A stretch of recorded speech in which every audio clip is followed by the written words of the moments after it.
mbokk yi jërë ngeen jëf ci seen ànd ak TFM RFM l'Observateur ak site internet bi IGFM ñu am mbégte am waxtaan laaj ak tontu war a dox suñu digganteeg Idrissa Seck ñi ngi lay nuyu. ñoo ngi lay fay di profiter di nuyu mbokku téléspectateur u groupe GFM yëpp ak mbokku internautes yi ak lecteurs yi di nuyu waa Sénégal yëpp di leen sant bu baax a baax ci dalal bi ngeen ñu dalal. ancien premier ministre bu maître Abdoulaye Wade nekk jamono ji président parti Rewmi nekk président conseil départemental bu Thiès nekkoon nga candidat ci élection 2007 2012 tamit mu yamoo ko waxtaan wi juróom benn at Macky Sall def ko ci boppu réew mi bokk nga ci ñi ko jàppale woon deuxième tour ngir mu falu mu yamook jamono joo xam ni it askan wi am njàqare ci seeni doom yu ñuy sàcc ba di leen rey sax waaye it ci l'école bi muy ñiy jàngale muy ñiy jàng ñi ngi ci mbedd mi am na yeneen xew-xew yoo xam ne it ci wàllu koom ci wàllu diplomatie namm nañ ci waxtaan ma war ci ànd ak samay naataango Georges Déthié Diop mooy chef desk politique RFM waaye Pape Sambare Nduurit mi ngi nekk ci l'Observateur moom mooy chef desk actualité ak cahiers spéciaux yi moo koy defar Arona Fall moom mooy rédacteur en chef site IGFM laaj bu njëkk bi Idrissa Seck at bu njëkk bi fii ci Télé Futurs Médias ak GFM sax laay wax kaddu yi nga fi yëkki woon te ñu jàpp ko ba léegi bañ la laajee bilan at bu njëkk bi da nga ni doxagul ci diggante bi juróom benn at dox naam doxul. jàpp naa ni doxul wante bala maa ñëw ci loolu ma yeesalaat sama njaal jëm ci askanu Sénégal ndax tiis yi nga tudd léegi yu metti la bu ñu boolee suñu doom yi ñuy jàpp di leen rey di leen faagaagal jàpp suñu doom yi nekk ci bitim réew di daan seen doole ñu di leen teg ay metit di leen rey di leen boom ak soldats yi nga xam ni def nañu accident hélicoptère bi bu yàggul ñooñu ñëpp maa ngi koy jàll waa Sénégal gépp ñi nekk fii ak ñi nekk bitim réew di leen massawu bu baax a baax a baax xeeti coono yi nga lim yëpp bis bu ne ñu teg ci suñu bët maa ngi wër biir Sénégal fu ma fi dem ngeen jàmbat ma ko moo xam njàngum xale yi yàqu ndax enseignant yu ñu joxul seen àq ginnaaw ba ñu leen waxee ni lii ngeen di wax kat non seulement ay àq yu jaadu la wante yu ñu mën a def la ndax Macky dafa waxoon ni du ma signé lu dul lu ma man ñu ne ko kon seetal ba xam ni lii man nga ko nga soog a signé mu seet ba xam ni man na ko mu signé loola rek la ko enseignant yi di laaj danañu ci dellu si xëy na ci waxtaan wi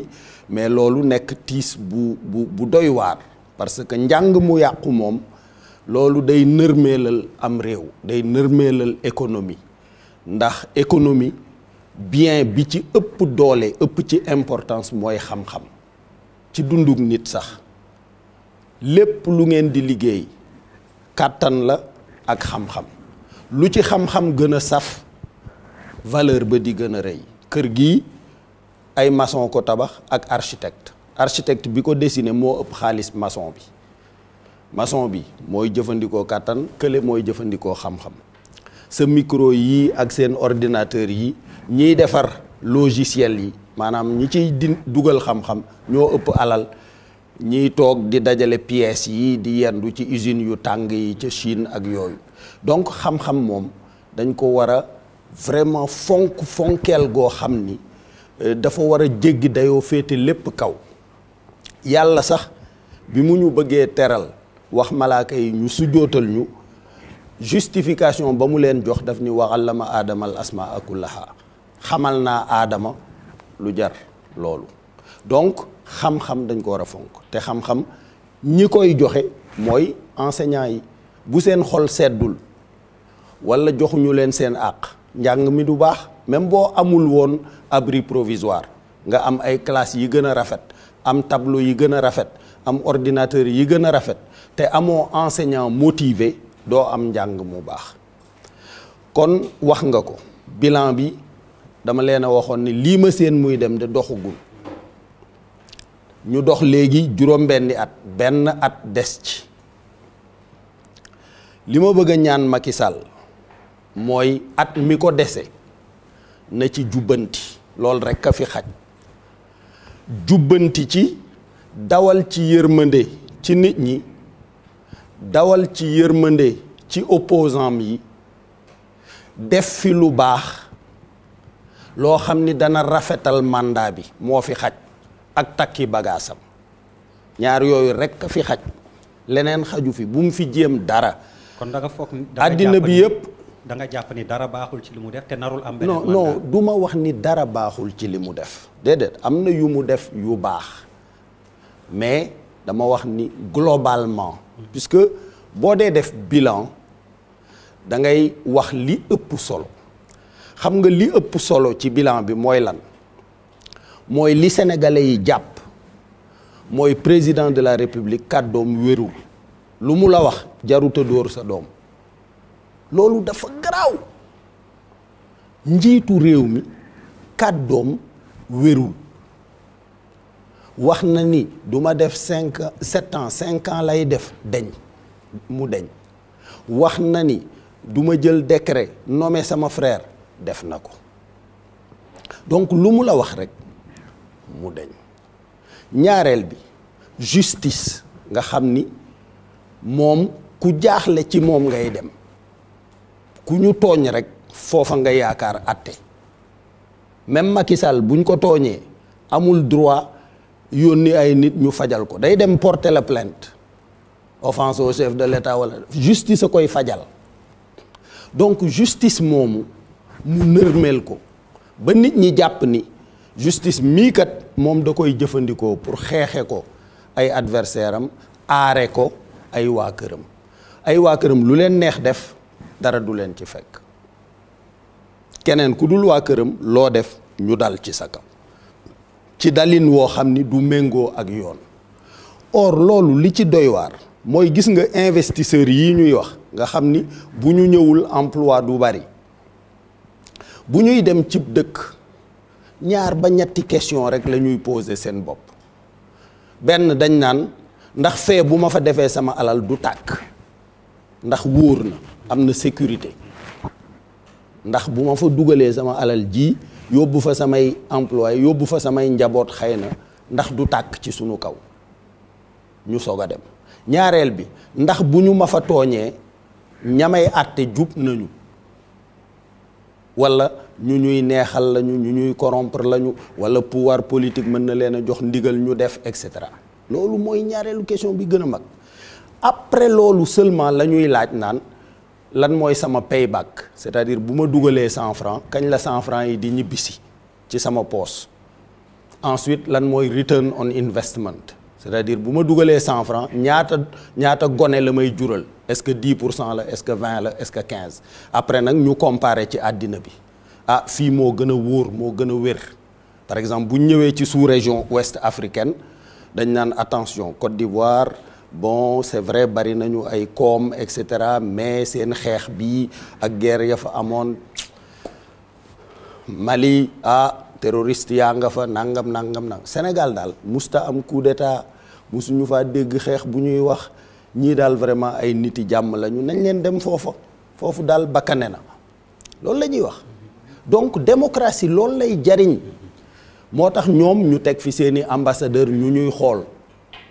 teg fi seeni journaliste seeni service de renseignement ñu ñuy xool di nettali seen waa dëkk loo séq ak ñoom ci sa bureau defe ni duñ ko nettali dañ koy nettali te ñoom dañoo am ay ndaje yu ñuy daje di fa waxante ku ci nekk la mu séq ak buur sàngam boo fay dem ñu ne la kooku daal moytu ko moom vraiment c'est un corrompu lu mu la wax du dëgg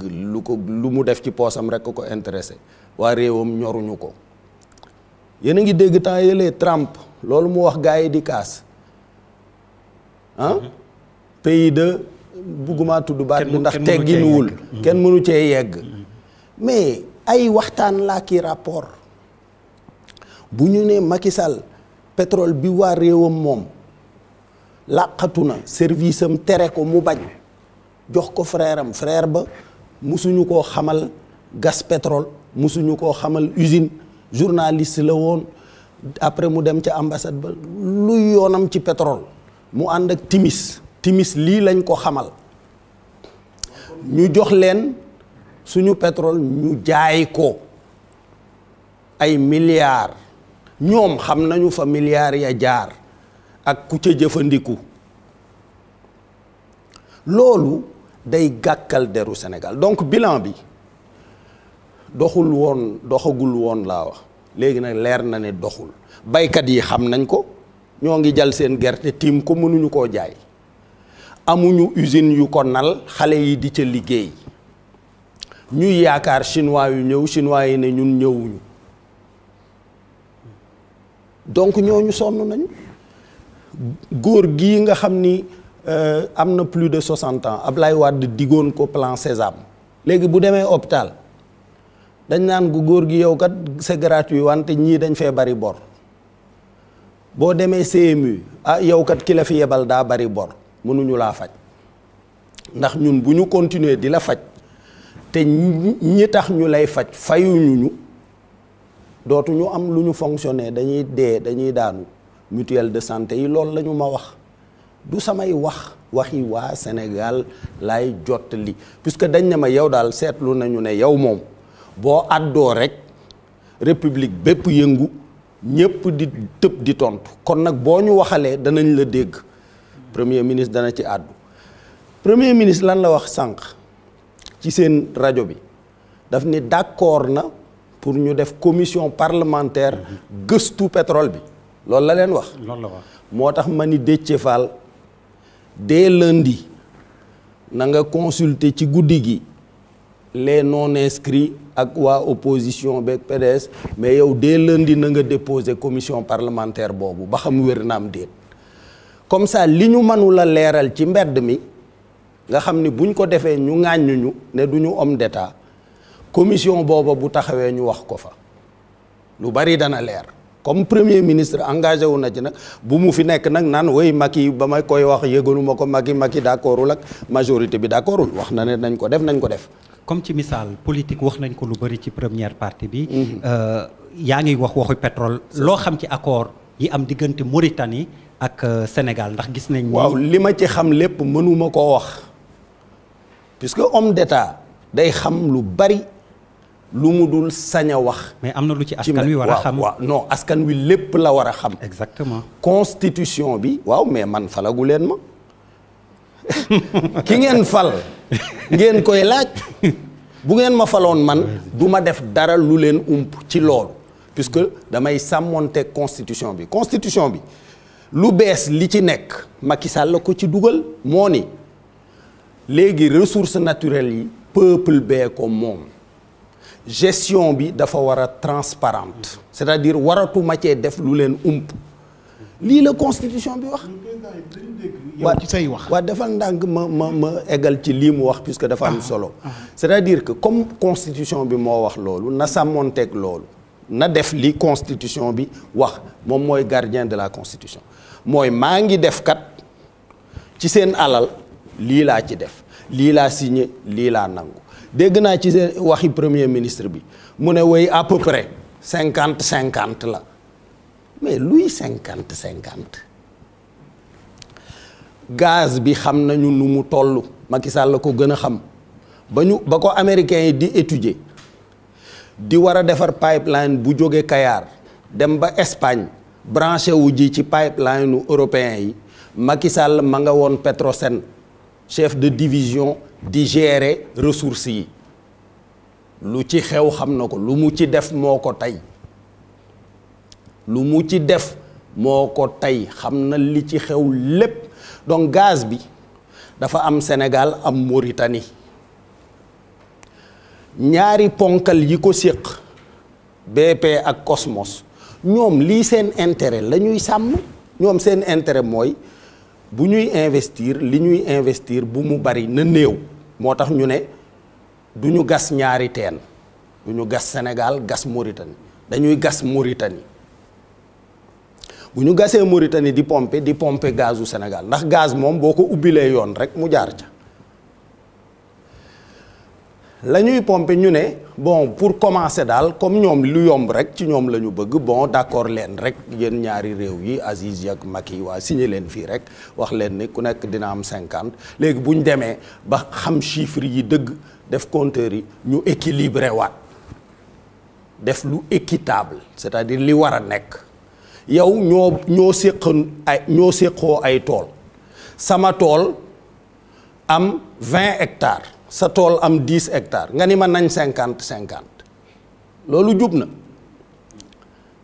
dañoo war a xool yow 20 hectares nga am man 10 laa am bu xaalis bi génnee 20 ngay am ma am 10 loolooy njub mais ñële ñoom comme ay ponkal lañu te xam nañu ne ñi ñu ko séqal bon maanaam daal loolu laa ci mën a wax mais bu commission parlementaire bi taxawee dina leer waaw mais président Idrissa Seck yow dañ lay dégg nga wax ne yow doo wax loo xam ne documenté woo ko amoo ci firnde c'est ça mais tamit niñ lay déggee ci sa posture opposant mooy souvent da ngay junj rek buñ la laajee nga ne man homme d'état la am na loo xam ne mënuma koo wax c'est ça mais est-ce que jotul tey yow li nga xam nga koy wax mu leer sénégalais yëpp wala yow boo xamatee dara te junj rek nga ci mun nga xool neneen noo ko defee parce que tamit sénégalais yi souvent ñoom dañuy bugg a xam exactement li ci xew te yow xam nga sénégalais nga ñuy sénégalais mais wax ñu li xew voilà loolu nag boo bëggee loolu danga may fal 2019 waa defal ndànk en attendant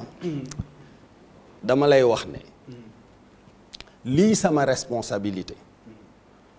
mooy bu fekkente ne Macky Sall mu ngi def lu dul njariñu Sénégal ma am lu ma ci xam dama koy junju waa Sénégal ne leen attention d'ailleurs lu ma leen musa wax bu ngeen doxee tuuti rek ne ah pourtant Idi waxoon na ko mais bi mu koy wax dégluwuñ ma bu ma ko waxee puisque dama leen wax ni man sama liggéey ci àddina bi yépp laa ko def Asie Amérique France def naa Office of Government Services bu Pricewaterhouse Washington maa ko ubbi Ndakaaru sama liggéey mooy entreprise xeetu entreprise bu mu mën a doon wala xeetu réew bu mu mën a doon bu defee déclaration génne ay état financier am wax ne dëgg gi lii la man maay wax ndax la mu wax dëgg la wala du dëgg wala du dëgg loolu mooy auditeur loolu li mu laaj mooy bala maa wax man dara phrase bu ma bind dana am document dana am lu ko justifier danañu xam ndax la ñu def dëppoo na ak la ñu war a def donc yooyu xeeti xam-xam yépp ngay dajale soog a àddu d'ailleurs bul sori alxuraan indi na ko nee na bu la xibaar dikkalee fatabayanu leerlu ko faram fàcc ko ba mu leer mu wér la ni moo tax lii may wax dafa am nag loo xam ni boo ko xamee yoon moo la tënk moo la tere ne la lii kat xam nga ko doo ko sañoo koo wax bu dul woon loolu ma wax ko puisque mooy njariñu Sénégal waa Sénégal xam. kon yow li nga xam garaaw na ba tey mënoo ko wax nii. voilà parce que yoon tënk na li nga xam daal yegg na ci niveau de gravité. waaw extraordinaire. weesu na foofu. waaw waa defal ndànk rek. weesu na foofu. mais li ma bëgg daal mooy ki ñu fal. réew mi moo ko war a surveiller teg ko bët. ne ko lii nga ñu wax mu ngi ci constitution bi jëfe ko. yaa ne ñu alal ji ñoo ko moom loo ciy def ça doit être transparent transparent mooy loo xam ni mën nga koo gis maanaam verre bii bu transparent wee la ca ginnaaw mën nga koo gis bu transparent wul ñu tente ko doo ko gis constitution bi nag dafa wax ni ci mbirum ressource naturelle rawatina pétrole ak gaz lu ñu ciy def na transparent na leer c'est-à-dire Macky Sall waroon na wax lu tax mu xëtt sart jox pétrole bi Petro-Tim ak rakam war na wax ba ñu ko jaayee lu tax la cay suñu àq egsiwul war na wax li mu signé Mauritanie gis nga par exemple ci accord de pêche yi bi ma demee Guet Ndar lan laa leen wax puisque accord de pêche yi amoon na lana tax renouveler wuñ ko woon Mauritanie ñoo ni léegi lu ngeen napp fii ngeen koy wàcc Macky nee na d'accord mais loolu amul sens. dégg naa ñu naan way dinañ tabax tëli bu fa jëm dinañ def ay camion frigorifique mais yooyu ay surcoût la. jën ba ngay wàcce foofa tabax tëli jëm fa def ay camion jëm fa da ngay amortir investissement boobu ci njëgu jën bi tandis que boo ko bàyyi woon ci gaal gi dawal sa gaal teer sa tefes wàcce ña ca war a liggéey ci loolu mooy intérêt Sénégal. or intérêt Sénégal la war a défendre moom. mën naa bañ a d'accord ak Aziz ñu waxante loolu mooy diplomatie mu xam ni am na loo ko manal am na lu mu la manal ngeen di waxtaan ba équilibre am mais deful loolu dafa dem rek nërmeelu bi ko Turquie yi ne tëjal Yavuz-Salim dafa ñëw rek gëmm rek def ko. gis nga terre bii mu signeel tubaab ya ca France nee nañu ma ñun collectivité locale yi nekk fii ak ñiy commandé train ñemewuñoo commandé modèle bi ngeen commandé yéen. la ca nekk ci luxe ak la ca nekk ci excès non désuet lan mooy dernier cri. ah mais da ngay bëgg lu baax yow. non defal ndànk tubaab yi bëgguñu lu baax. mais ñu dañu waaw mais boo bëggee lu baax da ngay def lu méngoog sa doole puisque yow yaa ngi am saxaar gu jóge fii jëm Mali 600 et quelques kilomètres suñu koom li ñuy jaay lépp 20% yi maanaam ñaar fukk boo jaay 20 yi Mali la jëm nga am tëli boo xam ni boo jógee Tamba jëm Kidira camion yaa ngay daanu rek. léegi activité ba fa am mooy nit ñi dañuy wut ay bidon di kar camion essence yi c'est dangereux d'ailleurs man gis naa ko sama bët defaroo saxaar googu nga defar saxaaru 30 kilomètres def ci njëgu 600 et quelques kilomètres koo ko defal bu waxee ni yéen waa Sénégal la ko defal waxul dëgg tubaab yi la ko defal ñoom ñoo am difficulté ca seen entreprise bëgg marché gisoo panneau solaire yi mu leen jëndal panneau solaire mais loolu mën nañ koo defar mën nañu cee góorgóorlu dara donc lii intérêt Sénégal laa leen di waxuma pour critiquer Macky Sall de toutes les façons weesu naa ak moom di ko critiquer weesu na ci moom parce que digal ko mu def mooy am njariñ ma wax beneen aspect ci bilan bi gis nga bu la yàlla cëralee ni nga koy delloo njukkal mooy nga dawal yërmande ci sa diggante ak nit ñi Ablaye Wade bi ñu jëlee pouvoir bi 2000 dama ko ni gars yi ñëw fii naan la nañ songu PS yi écraser leen nangam bu leen topp puisque luñ la mën di def yàlla terale na la tey yaa leen yilif dawalal yërmande sa digganteeg Abdou Diouf rafetal ko comme ni ko yonent bi defe woon comme ni ko Mandela defee comme ni ko Sëñ Touba defee koo gis mu accéder à l'universalité jéllale moo ko may moom dafa jëfe loola ndax daf ni maa ngi nii di dem Touba bu ma fa jógee dinaa jaar Kébémer ziyaar samay waajur dinaa jaar ci bàmmeelu yaayu Abdou Diouf ensuite war naa dem Caire mais Abdou finalement laay yebal na Bruno préparer avion bi mu yóbbu ko bu paree ca ndaje ma fu mu neex avion bi wàcce ko fa defal ndànk terewut mu am ñu jàpp te ñi jàppoon ci jamono jooju ñu mel ni Mbaye Diouf ak keneen yow yaa fa nekkoon yow yaa ko jiite non mooy xeetu désinformation ak tuuma yi ñuy wax rek yoo xam ni tegewul fenn yéen tamit ay journaliste ngeen da ngeen a war di xóotal affaire yi di creuser xóotal kay weesuwul nga jàkkaarloo Youssou Ndour wax na leen ni du luñ la wax rek nga gëm ko waaw mais yaa ngi nii taxaw kay tu nga doon teew nii na tax moo tax ñu la koy laaj moo tax ma wax la ni loolu la sax coowi Xaadim bu soog leneen non voilà mooy xeetu yàq loolu yëpp dara amu ci mooy ni ma leen ko leeralee sànq rek ci complot yi ñu doon def contre man bugguma ci dellu si puisque lu weesu la te vraiment wan naa ko ginnaaw amul dara lu mu ma wàññi au contraire daf maa yokk donc du ma ci dellu si c'est des petitesses yoo xam ni weesu naa ko daal bëgguma di ci dellu si mais ay ca ñu dem parce que xam naa ne waxtu bi bëriwul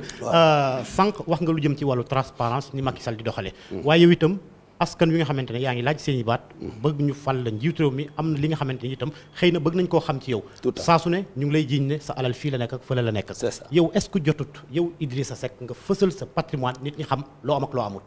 comme ni ko Khalifa Sall defee c'est ça man damay doxal yoon li yàlla dogal ci man mooy musuma nattoo benn seconde chômage te ba ma tàmbalee liggéey amuma bac ba ma tàmbalee créer entreprise di générer xaalis amuma bac musuma chômer mais déclaration de patrimoine bu ngeen ma falee dinaa leen wax ne patrimoine baa ngi nii lii laa am lii mooy dette yi lii mooy sama situation nette activité lii la généré ci revenu lii la généré ci charge résultat baa ngi nii dividende ngi nii wala nangam ak nangam loolu dafay leer nañ dama koy defal ay banque yu mag di ko defal ay ONG di ko defal ay gouvernement rawatina sama bopp quand même donc loolu bu leen ci am inquiétude li ngeen war a xam mooy ñoom lañu leen wax te mu nekk ay maanaam soow daal ñaari xeet la bu piir bi ak ba ca des ñoom seen wax ji ba ca des la pour ma bañ a tudd baat bi ndax dafay ñagas wante li ma bëggoon a jeexale foofu ci wàllu yërmande bi moo tax dama bëgg a ñaan Macky Sall ne ko at mii la dese def ci 2 actes benn bàyyil Khalifa Sall mu dem puisque vraiment li nga ko jàppe du dara te am na immunité parlementaire respecté wuloo ko 1 an ngi nii gisul jabar gisul doom yaayam feebar na màgget na dawalal yërmande bàyyi ko mu dem parce que li nga koy toppee ne yorinu caisse d'avance bi baaxul caisse d'avance bi man sama gouvernement moo soppi règle yi muy doxee ñaari décret yépp ngi nii benn bi mars 2003 la benn bi août 2003 la benn bi signature Youssou Ndiaye ministre d'État ministre des sports bi doon def sama intérim moo ca ne beneen bi sa signature yow Macky Sall moo ca ne booba 2004 la waroon a door 2004 yaa ma remplacé comme premier ministre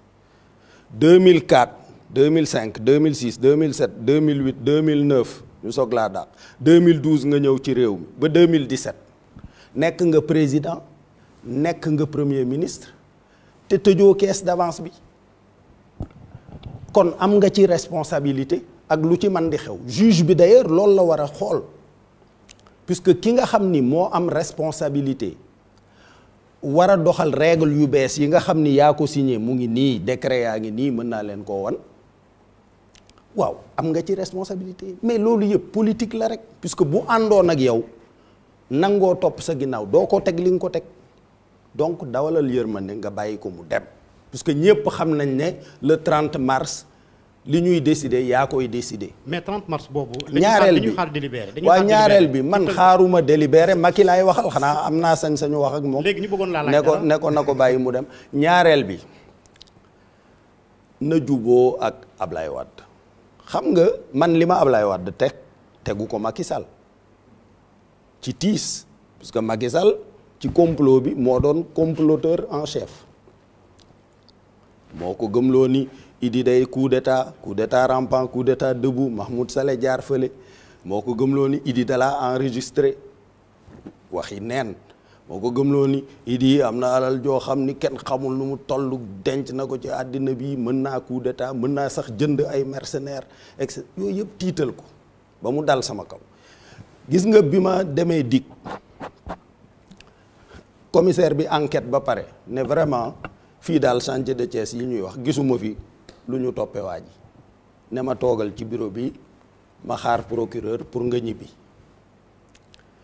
ba loola demee ñoom dañoo daal di créer benn bulletin de renseignement Macky Sall mii ak ñamu yilif ne kër Idrissa Seck fekk nañ fa xaalis bu ni gàññ fekk nañ fa ay machines yu garaaw a garaaw fekk nañ fa ngànnaay loola moo indi deuxième inculpation atteinte à la sûreté de l'État gis nga ba ñu ñëwee def perquisition gisuñu dara ñu wër fépp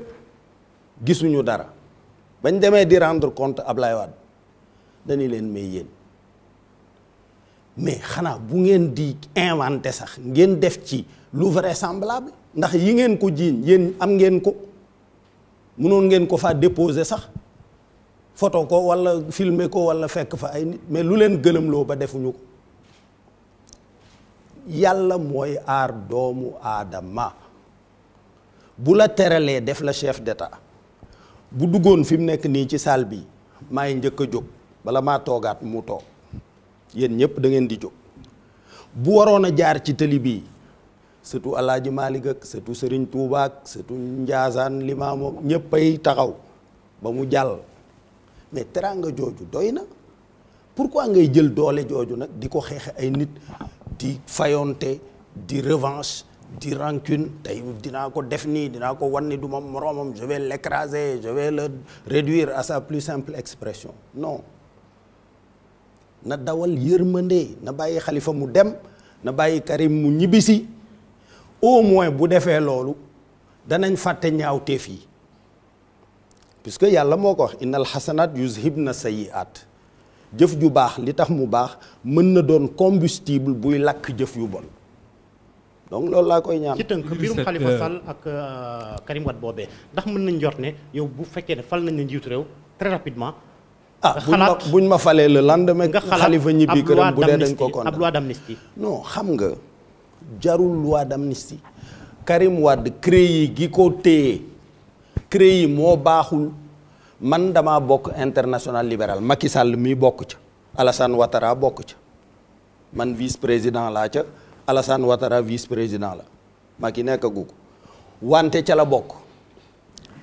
ca international libéral dañoo tënk ab bataaxal daal di ne 10 mbir a ngi nii yoo xam ni juridiction bu ko àq ak yelleef la bu ko garantirul ki muy juger la nga juger baaxul loola man dama caa wax ba ñu yóbbu ko Nations Unies commission droits de l'homme Nations Unies ŋàññ na jugement Karim Wade bi waa international libéral bi ñu tasee bu mujj fii la ñuy ñëw Sénégal d'ailleurs en novembre pour def suñu congrès libéraux àddina bi yëpp ay ñëw fi mu ne nii bëgg naa balaa ñuy ñëw fii Macky dëppoo ak suñuy résolution puisque mënoon na jàpp Karim Wade yóbbu ko haute cour de justice fa ñu ma yóbbu woon wala mu yóbbu ko tribunal normal bu defee lu mu gis teg ci bëtam mu jàpp ko du ma ci wax mais CREI gi mu jëfandikoo pour jàpp ko sàmmontewul ak àq ak yelleef xam ngeen ne man wax dëgg yàlla bu ma toogee fii di tiinul Karim Wade ñoom liñ ma def man quand même mais intérêt Sénégal moo ma ñor. justement yaa ngi tiinul Karim Wade ni nga ko waxee yaa ngi digal Macky mu sangu ci jubóog Ablaye Wade. c'est ça fu seen état yéen rapport toll ndax jubóo nga ak ñoom ndax pare nga it Karim Wade ñu nangul ko mu nekk candidat wala bañ nekk candidat nga ànd ak moom ci élection 2019 yi ñu dëgmal. alors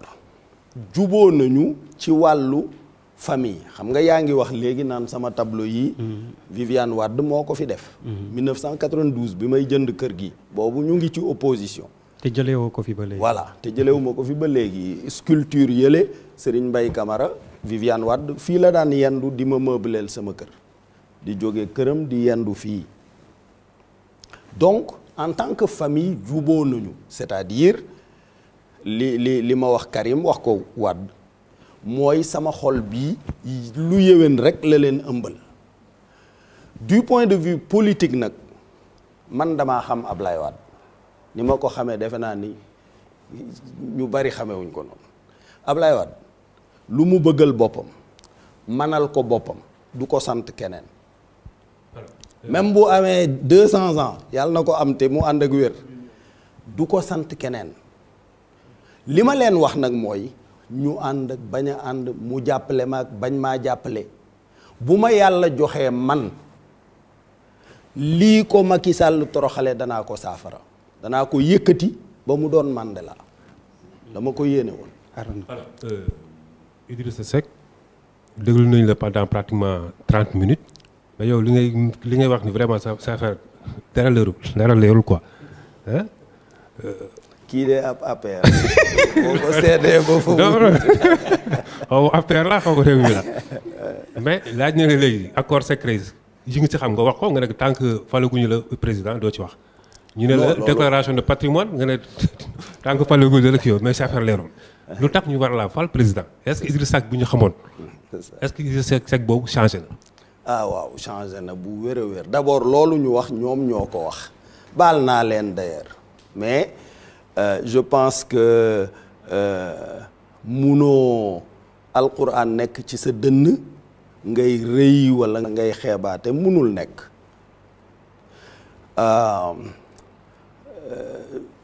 changement bi ci ubbeeku dañ doon wax Idrissa boo demee absolument tout à fait rek nga fay jëlee loolu li ko indi woon mooy boo dee xeex ak lu toll ne état mu jël police am armée am gendarmerie jël commission rogatoire yónnee police u France gendarmerie France États-Unis ñu lay gëstu fu ne xam nga pour nga wóolu nit te ma xam seeni pexe mën na Macky yónni la wala Ablaye Wade yónni la donc du ma wax loo xam ne lii mën nañu ma ko yóbbul loolu rek la woon mais ñi ma xam dëgg di ma fréquenté xam nañu ne ku fonk doomu aadama la wala xad karam naa bani aadama. bu duggee fi vraiment gis naa ne sa kër gi vraiment wér na trop. c'est ça campagne 2012. daan nañ fi ñëw. c'est ça il y avait beaucoup de gens. léegi ñëpp dem nañu. c'est ça départ yooyu tamit ñoo ko gis. non départ yi daal sant ci yàlla rek ñoom daal li ma séq ak ñoom mooy diir bi ñu àndeek man lu ñu def ci combat bi sant naa leen ci dem bi ñu dem sant naa leen ci foofu laa ciy yem du ma commenter li ma amal importance mooy dangaa laaj bu am solo da nga ne lan moo tax ñu war a fal Idrissa président de la République li ma bëgg yéene ko Sénégalais yépp ni ma ko yéenee sama bopp yéene ko sama njaboot mooy d'abord tënk yi ñu tënk mu tinkiku njariñ yi ñu wasaare ko ba ku ne jot ci lor yi ñu dàq ko mu dëdduñu fu njariñ nekk ci àddina bi ñu dem ñoddi ji ko mu ñëw pour que jeunesse bi am liggéey puisque économie moom loo yëngu-yëngu te amoo liggéey pour sa jeunesse amoo résultat or dégg ngeen bërki démb Moubarak Lo mu wax ni bombe sociale la ci Sénégal ne chômage bi jéggi na dayo lu ma tiital la puisque 55% population bi ay jeunes lañu Macky Sall ci boppam nee na ndóol gi mooy extrême pauvreté ndóol gi dafa gën a xóot gën a yaatu ba bourse familiale yi danaa ko yóbbu 50,000 ménages xam nga loolu doy na sëkk firnde ci économie bu échec électricité bi ñaari sénégalais yoo jël benn bi amu ci taux de couverture ensuite boo jëlee li ñu séq ak tubaab yi xam nga suñu diggante ak tubaab yi moom ku ne xam na ni mu tëddee ba jamono sosoo ak léegi li ñu séq ak ñun mooy noot jël suñu alal indépendance nag am na léegi li ma bëgg mooy ñu defar république bu bees république sénégalaise boo xam ni suñuy aada ak suñuy valeur ak suñu ngëm-ngëm ak li suñu mag ñu baax ñi ñoom Serigne Touba Seydil Hadj Malick Baye Niass ñoom ñëpp ñu baax ñooñu ñoom Cheikh Anta Diop li ñu waxal te mu yaatu ñu jublu nag ñun ñi ko war a jëfe ñu bàyyi nelaw yi te jëfe ko nag xat fakka kabla fonkaat suñu bopp xat ba sa fat la fa duru wala wana foo jaay li ci jiitu d'ailleurs mooy damay changer hymne national bi puisque pincez tous vos koras moom du sénégalais léegi nag dinaa lancer benn concours am na ay artistes yu bari yu may déglu d'ailleurs ki moom seen rajo bii di Youssou Ndour am na lu am solo lu mu ci jot a def te dama am benn xaritu tubaab Jacques Attali la tudd boroom xam-xam la dañuy waxtaan lu bari mu bind benn téere bu tudd bruit mu ne dee leen déglu musique ndax en général dana génne lu ñëwagul lu nekk ci yoon wi du ñëw fan yële may déglu Exodus bu Youssou Ndour mu ciy wax yu ama am solo di wax ni xanaa ñun Afrique dañoo fàtte suñu bopp est-ce que xamuñu ne ñépp fii la ñu doon roote ku feesal sànni ñu ginnaaw ñun nag ñoo war a am fullay saafara loolu ñi war a wax nañ ko ñoom Cheikh Anta wax nañu Bob Marley wax na leeralu ko noonu man maa ko leeral noonu mais ñi war a def ñoo ngi toog di xoole nañ ko déglu tuuti.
xam nga lii mu wax loolu ça nous touche tous puisque gis naa leen yéen ñëpp ça vous a touché puisque yéen la waxal ça vous sort du ventre des tripes am na yeneen nigérian yu may waxtaanal yoo xam ni c'est de grands artistes ay ñoom Davido kii ñooñu pour ñu defar hymne boo xam ni ñun ñoo ko moom puisque bu ñu fàtte ni nit mu ngi njëkk a wàcc Afrique lac Victoria fa la Nil soqi ko man dem naa ba laal ñaari ndox yi bi jóge ci suuf si ak bii ruisselé jóge ci dex gi lac Victoria di jëm Soudan ba egg Égypte ba daanu ci Méditerranée bi Afrique la ñëpp soqi ko fi la ñëpp di roote à l'époque da nga daan dox ak sa tànk jéggi pas de Calais jéggi détroit de Bering ñun africains yi ñoo peuplé Europe ñoo peuplé Asie ñoo peuplé Amérique bi géej gi changement climatique taxee géej gi yéeg ñu fàtte waa Amérique indien yi après la leen européens yi découvrir d'ailleurs massacrer leen espagnol yeeg portugais yi dem piller seen or ak seen alal ñëw Afrique jàpp ñu jaam yóbbu ñu leen di bayal puisque nee nañu indien yi feebar da leen a gaawoon a daaneel ñun ñoo gën a dëgër ñu jàpp ñu yóbbu ñu bayal leen coton et cetera ñu jël dugal seeni bateau yóbbu seeni dëkk alal jooju ci la ñu def seen réserve banque centrale yu mag yi Fort Knox ak or baag yëpp banque Angleterre am na lu leen yàlla wërsëgale woon ñoom mais li ñu jël ci ñun dool nañ ko ci loolu alal la ñu defar seen infrastructure yu baax yi ci la ñu defar seen armée yu mag yi ci la ñu defar seen laboratoire yi ak seen université yu mag yi mais yàlla dimbali nañu ba ñu dem jàng loolu yëpp xam ko moo tax mu ne léegi nag fulla moo ci des c'est-à-dire bu Macron ñëwee dafa war a fekk benn président boo xam ni da koy wax ne ko sawaay fii la ñu jaar maag yow léegi nag moom naa sama bopp du sama intérêt ma xuloog yow puisque am nga doole boo ma remboursé li nga ma jëlal moo ma gënal mais aw ma doole ju ma la foqatee. ndax fu la jooju mën na tax ba boo faloo njiitu réew nga jële fii yenn entreprise française yi ndax nee nañ ñoom ñoo yor économie réew bi ak itam jóge mbirum CFA bi. alors ma tontu la ci ñaar yooyu erreur la nga fiy jële entreprise française yi am nañu njariñ am na lu ñu man am na lu ñu mën a defal wax ji mooy li ciy juddoo nan lañ koy séddoo par exemple ma jox leen kaawu Sonatel Sonatel mooy entreprise bi gën a mag ci CEDEAO hors Nigéria moo gën a mag ci UEMOA peut-être que ci fan yii avec le cours de l'or entreprise biy def or au Ghana Ashanti Gold raw ñu tuuti mais Sonatel moo gën a mag lan moo tax Sonatel gën a mag ak ku ko def Cheikh Tidiane Mbaye moo ko def mais Orange bokk gi ñu bokk ak ñoom puisque Orange boo jëlee capital bi 42% la ñu am État du Sénégal am 28 xaw ma 29 xamatuma fu mu toll personnel bi am 8 ou 10% yeneen sénégalais yi dem ci bourse bi am ci donc suñu njariñ la Sonatel di yokk bénéfice mais bu Sonatel defee 1000 milliards de chiffre d'affaires la na ko indi c'est parce que dem nañu Mali jënd fa licence dem nañu Guinée Bissau mais yooyu yëpp en général ay sénégalais ñoo ciy liggéey lu ci ëpp du ay tubaab. Maintenant li ñu war a wax ak ñoom mooy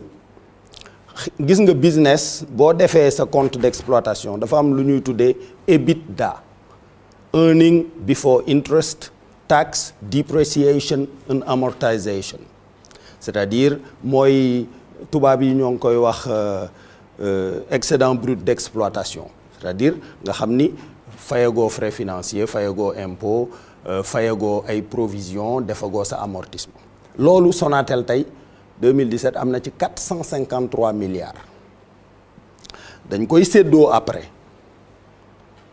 man bu doon maay président damay fexe Sonatel am ci 1000 milliards sax wante dama ne léegi nag nañ toog waxtaan lii sama dëkk ngeen ko amee sama dëkk rendement bi ngeen fii amee 45% la du chiffre d'affaires seen dëkk yéen 32% la donc fii ngeen gën a duunlee boo leen waxee ni du ngeen fi amee lu ëpp 32% dañuy toog seen dëkk lu ñuy wut sa dëkk duñ la investiral mën nga leen ni sama dëkk sori na ñëw leen yokkal naa leen ci 32% yi ngeen di am seen dëkk 5% muy prime de risque donte Sénégal amul risque ndax guerre amu fii yàlla ngi ñuy suturaal am nañ jàmm dañ koy nangu liñ dul nangu rek mooy nga ne leen du ngeen am rendement boo xam ni mën ngeen koo am seen dëkk léegi buñ nangoo loolu nga def li Côte d'Ivoire def Côte d'Ivoire dane leen léegi bu ngeen amee 100 milliards 50 milliards yi mën ngeen koo yóbbu seen dëkk wante 50 yi da ngeen koy bàyyi fii donte seen alal lay continuer di nekk fii ngeen koy yéen a xam lu ngeen ciy def bu leen neexee ngeen jënde ko bon du trésor man état bi ma am ci xaalis faj ci soxla bu leen neexee ngeen defar poulailler bu leen neexee ngeen defar mais daal wasaare leen ko ci économie réew mi dañ koy nangu du ñu bañ puisque tubaab yi du ñu ay dof mais boo dee ngaaka dañ lay nax xam nga defal ndànk rek. président xam nga sooy wax loolu tamit lu mel ni Sonatel wala leneen judduwul tey. yow jiite nga fi gouvernement fii Sénégal. mais pourquoi à l'époque. ni ñuy wax ci yooyu. yow négociation yi bu doon am defee woo ko noonu. à l'époque noonu lañ ko defee. laajal gaa yi. kon ku ko changé. non xam nga mooy li may wax. am na yoo xam ni da ngeen di def commission parlementaire woo ma. ma wax mu defal ndànk rek waaw defal ndànk ma leeral la xam nga ñun bi ñu ñëwee waxtaan ak ñoom dañoo waxtaan jonjoo déjà man avant loolu rien que en tant que privé Idrissa Seck tout seul yéen a ngi fiy fàttaliku nom de domaine yi ma leen jaayoon et cetera mais jaayu ma leen ko te pourtant yéen presse bi yéen a ngi naan jox nañ ma 500 millions lu tax joxuñu ma 500 millions puisque internet man bokk naa ci ñi ko indi Sénégal ba ma ko njëkkee wax conseil des ministres gouvernement élargi Abdou Diouf daf ne loolooy lan xamuñu woon lu xew ci àddina bi ma ko indee ñu waxtaan ci internet mooy benn planète bu bees la mais amul c'est virtuel mu ngi mel ni nga découvrir benn planète dem fa gaaw jënd ay titres fonciers di xaar ñi koy soxla ji ñu ñëw man noonu laa def bu fekkonte ne nekkuma ministre d'État dinaa ci am ay millions yu dul jeex ay centaines de millions mais bi ma nekkee ministre d'État laa ne intérêt Sénégal moo jiitu sama bos comme gouvernement Sénégal am na action ci Sonatel sañatuma leen a jaay dama leen di may loolu laa def Cheikh Tidiane Mbaye ngi nii di ma déglu tubaab yaa ngi may déglu jëluma benn dërëm lenn rek lañu ma ci defal mooy étudiants yi nga xam ni étudiant Thiès ay wutaloon naa leen immeuble ak ay femmes defe naa ni joxoon nañ leen benn chèque gu 10 millions wala 15 millions CFA mais ñoom lañ ko jox directement ñu séddoo ko Idrissa Seck jotu ci benn dërëm parce que damaa nekkoon ministre d'État directeur de cabinet bu ma ci jëloon dërëm damay nekk initié wala conflit d'intérêt mën nañoo wax ni li ma doon ministre d'État moo tax ma forcé leen ñu jënd sama yëf ma fay leen mais dama leen ko mujj may am na ñeneen nag ñoo xam ni fay nañ ma xam ni tabarkal mais ñoom waa Sonatel dama leen ko may mais ci wàllu waxtaan suñuy action fii la toll fii la war a yéeg bénéfice bi nii lañ ko war a doxalee dañ ci doon waxtaan tubaab yi di am yu ñuy nangu léeg-léeg ñu bañ noonu la mais boo leen nangulee lépp ñu teg la lépp puisque benn mbokku taalibe keroog Touba daf ne ma Serigne Touba moom am na ñaari jikko loo rëy xel mënoo koo nax wante loo dofe du la nax loolu nag fekku ci tubaab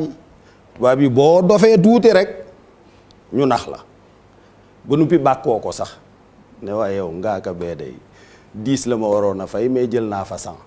monsieur le premier ministre ñuy jéggalu rek ndax dañoo xaabaabal di jéggalu ci programme bi. absolument ndax am na ñaar ba ñetti question yoo xam ni it mënu jàkkaarloog yow. te dikkuñu ci gannaaw processus électoral bi. ak parrainage bi. ñu bëggoon la ci dégg rek. très rapidement balaa ñuy tëjee. parrainage bi kay lu gàtt laa ciy wax. pexe la bu Macky Sall lal pour éliminer ay candidats wolof nag daf ni ku ndóbin rey sa maam. boo gisee lu ñuul daw 2012 Youssou Ndour defaroon candidat indépendant defaroon na 12 936 signatures déposé ko conseil constitutionnel waa conseil constitutionnel tëju ne ko sa 12 936 yi 8 911 rek a ci baax kana mën a xam lu fa xew kana mën a xam lu baax ak lu bon mais ñoom bu ñu décider amatoo ci recours Kéba Kend 12100 signatures la déposé ñu ne ko 8000 la ci baax donc ëllëg qu'est-ce qui me dit que même bu ma déposé 100000 signatures du ñu dem ne deux moo ci baax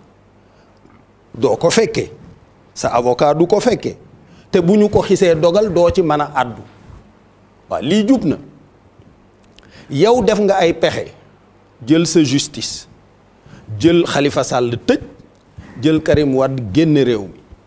loolu it di beneen mbir bu doy waar puisque yow jox nga nit ki grâce ba noppi jébbal ko puissance étrangère ne ko bu fi tegati sa tànk grâce kay ku ko am da ngay doxi sa soxla taxawaalu même bu condamnation bi dañul yaa moom sa bopp fu la neex tambaambalu loolu doyu ko mu indi parrainage bii nag comme luubal gii mën na cee am te li ñu seetlu mooy lu mu sant conseil constitutionnel ñu defal ko loolu daal la ñu nemmeekoo gum gisaguma conseil constitutionnel Macky Sall bëgg dara ñu ne ko du yoon kon nag suñu xel dafay teey pour le principe. processus électoral bi très rapidement ndax tamit du njuumte ci yéen tout le temps ñuy nekk di coow. ndax dañ naan coow sàcc élection mënatul am. non daanaka Sénégal non premier ministre xam na bu baax a baax sàcc élection ci centre urbain yi maanaam dem ca bureau de vote ba sàcc loolu moom xel xalaatatu ko puisque jeunes yi takku nañu portable yaa ngi fi loo def ñu filmer la génne ko mënatoo loolu moo tax ñuy sàcc ca seeni bureau voilà déjà li njëkk a ñaaw mooy ñun suñuy données nationale sa carte d'identité sama bos say page Facebook ak yooyu nekkul ci suñu loxo dégg ngeen scandalu Facebook bi ak affaire yooyu nekkul ci suñu loxo malaisiens yi yor nañu suñuy fichier bu leen neexoon inventé ay sénégalais yu bees duñ ko yëg sax ñun informatiquement rek nekkul ci suñu loxo données yi loolu dinaa ci dellu si ñaareel bi bu ñu la defalee fichier bi lay photo dañ ko séparer ak fichier bi données yi nekk c'est-à-dire sa tur yooyu et cetera mais code bi benn la normalement bu ma dugalee sa code sa photo day xàmmee code bi yónnee photo bi mu tafu mais da ngay gis ma dugal sa code ñu indi photo bu jigéen mu nekk erreur matérielle c'est-à-dire yow la mais photo jigéen lañ la defal ça veut dire que fichier yi déggoowuñu puisque ñoom amuñu clé yi ñaareel bi fichier boobu ak fichier bi ñuy imprimer yow yor nga sa carte électeur ñu bindal la ci école Liberté 5 bureau 8 nga ñëw ba egsi waa ji tiim kayit gi xool na newoo fi waaw yow loo ci doon yow ñoom ñoo la jox ne la fii ngay voté mu ngi nii kon kay la ñuy imprimer jógewul ca fichier ba sa carte d'identité nekk. Or à partir du moment où on a jumelé la carte d'identité ak carte électeur bi au moins fichier carte d'identité nationale leer na da ngay wax rek carte bu ci am 18 ans te condamné wuñ ko loola laay imprimer mu nekk fichier électoral loola laay imprimer yóbbu ko ci bureau de vote yi ñaareel bi dafa am ordre c'est-à-dire fa nga bindoo yow sa commission fala la sa carte war a fekk loola la ñu defoon dañoo dem ba quelques mois des élections ministre bi moo ne loolu deñ na looloo indi jaxasoo googu nga gis yow nga war a voter Dakar ñu yóbbu la Podor nga war a voter Fatick ñu yóbbu la sa carte Matam jaxas boobu ñoom mën nañ ko puisque ñoom ñoo yor tri bi ñoo yor daaf.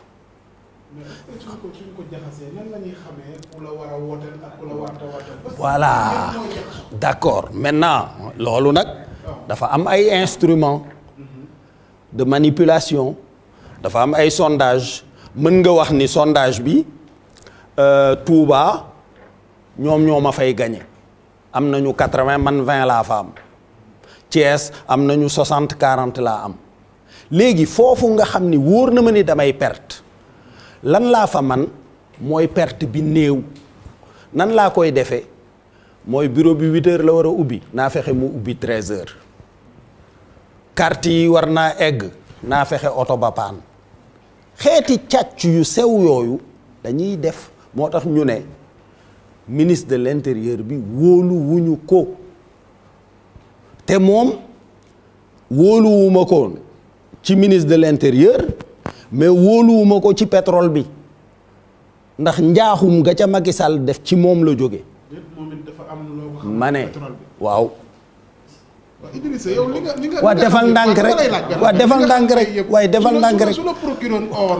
ma wax ko pare nga pour dem wuy ji bien sûr non du pare sañu maa bañ a dem wuy ji bu ma demee wuy ji dama koy wax li ma xam leer na waaw kay jeex na daaneel xëy na te dernière question bi ñuy aborder diplomatie juróom benn at yi lan mooy bilan bi voilà gannaaw gis nañ nu ñu def ak suñu voisin bi ñu amoon Yaya Jammeh mujj fi jógee c'est ça yow nooy jàngatee bilan bi diplomatie priorité bi ci jiitu mooy rafetal suñu digganteeg suñuy dëkkandoo ñi ñu wër Guinée Bissau Gambie mi nga xam ni dafa nekk ci suñu biir Mali Mauritanie, Cap-Vert ñii ñoom ñi gën a xarañ ci suñu diplomatie ak ñi gën a xarañ ci suñuy soldats foofu lañu war a nekk puisque lu leen socc rek egsi ci ñun bu Ebola amee Guinée gis ngeen population bi day egsi bu tubaab yi teewul woon jihadistes yi ñu egsi Bamako dañuy reer si Kidira bu ñu duggee Kidira egg Tamba ñu wàcc Kaolack yegg si Thiès jubal Ndakaaru donc loolu la ñu war a surveiller gis nga bu ma dee tooñ Macky naan vision jam ñaajo la yam damaa bëggoon vision dem ba Kidira ville bu bees bi mu def ko Kidira def fa port sec nga xam ni maliens yi comme 20% suñu marchandise fii lay jaar ci suñu port ñu defal leen fa port seen camions yi dañuy ñëw Kidira jël bagages yi dem loolu investissement bu am sens la nga dem Diaoubé def fa ville Saint-Louis nga développé ko Guet Ndar nga développé ko puisque yaa ngeeg jàkkaarloog Mauritaniens yi li ngay séq ak ñoom mu leer nga def fa institution yu am doole Kaolack nga def noonu Bignona Ziguinchor puisque yaa ngi séq Gambie ëmb Gambie loolooy vision mais dem Diamniadio def fa ay milliards suuf sa sax baaxul ah waaye vraiment. nga baal ma rek. yaa ngi critiqué loolu may ma benn. yaa ngi critiqué investissement gouvernement bi. di critiqué Diamniadio est-ce que yow. non xaaral CFA bi mu wax. waaw CFA bi dañ cee war a teey d'abord mbirum monnaie bëggul coow. puisque opérateur économique yi dañuy anticiper dañ naan dévaluation war naa mën a am ñu daw loolu ñi ciy wax dañoo war a xam li ñuy wax lan la système mu CFA bi bonul de donte communauté française la woon ñu def ko communauté financière africaine mais bonul ça nous garantit vis-à-vis du Nigeria vis-à-vis de Ghana etc. boo jëlee rapportu banque centrale bi di nga xam ne avantage bu rëy la ñu am ñun ñi am CFA. ñuy daanelee. defal naa nga rek ma eggale juste ci CFA bi puisque c'est très important bugguma ñu polémiquer ci. par contre li ma rafetluwul mooy conseil d'administration wu banque centrale tubaab yi di fa toog di ko fekke ca indépendance mënoon nañ ne amuñu ay cadre dañuy gunge et cetera mais ñun ñeme nañoo dem banque de France di toog ci conseil ba di xam li ñuy seeni mbóot duñu ko def donc dama naan leen léegi suñu conseil la yéen coopération la ñu am ak yéen ñoo ngi leen di jox 20% de nos réserves yéen a ngi ñuy rémunérer li ngeen ñuy rémunérer d'accord nañ ci amul problème wante mën ngeen a ñibbi léegi 60 ans kay gunge ngeen ñu doy na ñaareel bi parité fixe bi baaxul puisque boo amee parité flexible ci ngay mën a am politique monétaire mais boo amul instrument puisque loo koy doyee mooy gérer sa inflation gérer say balance commerciale ak sa balance de paiement actuellement par exemple li ñu am ci xaalis denc ko foofu 4 mois et demi d'importation ci lay toll loolu la ñu yaakaar wàccoon na temps yële ba 4,2 mois donc yooyu ñoo mat a lijjanti wante suñu ànd ak tubaab yi daal àndu jàmm la war a doon ak fulla